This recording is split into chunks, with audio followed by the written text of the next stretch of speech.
Now, the latest in local sports from News 3, New Mexico. And I'm satisfied. That's my dream has been answered, to be able to come on the pitch and play, for an MLS team. It doesn't have to be against, someone professional, but just to be out here was enough for me. I can go home, I can die tomorrow and be satisfied, I can go to heaven and tell God, man, I played professional soccer.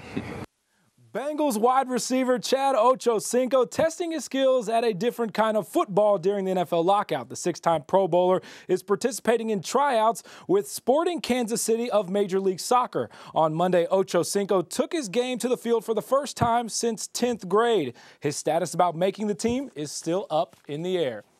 Speaking of another talented athlete, Jason David Frank is in the process of breaking out in a very competitive world of mixed martial arts. But this is not the first time Frank has been involved in fighting. I caught up with him while he was training for his first professional fight in Houston, Texas, to find out the history behind the fighter.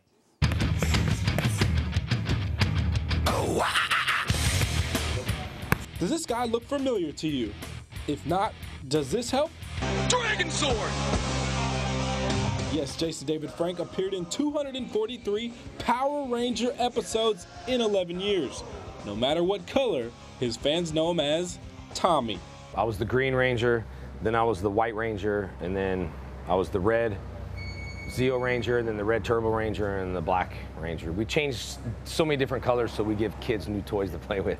Well, there's no toying around anymore. When he enters the ring, it's all business, but he still knows where he came from. Proud to say this is what I did. 99%, I won't say half. If you mention Jason David Frank, Tommy from the Mighty Morphin Power Rangers, they're gonna go, oh, that's who he is. No green suits or team of Rangers anymore. He's in the octagon going pro. But he owes some of his success to his team, including his coach, MMA fighter, Rocky Long. Well, what I like about him, I told him if he wants to do this right and do well in this sport, we need to start from the bottom and build our way up. And he decided to do that.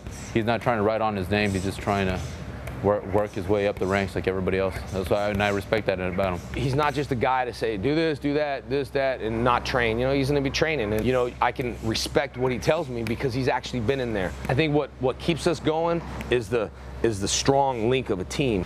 MMA fighters spend hours and hours training in facilities just like this one. And when you get in the ring with Jason David Frank, you better bring your A game.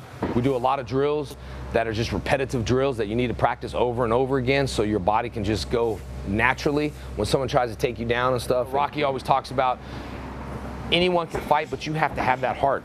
He can teach anyone how to punch, kick, and block. But it's the point of do you have it inside you? And I looked at that, I'm like, wow, it's true. You can teach anyone how to do anything, but if they don't have it inside of them to shine, then they're not going to be good. And deep inside of Jason David Frank, it's always morphin' time, dude. Now Jason David Frank won his first and only professional fight back in August, and he looks to continue his success in the future. That's all I have for sports. Make sure to turn in tomorrow for Radical Ryan Poole, and on Thursday I'll break down the NCAA Final Four, preview WrestleMania 27, and of course, top plays of the week. But for now, back to Christy and Steven at the desk.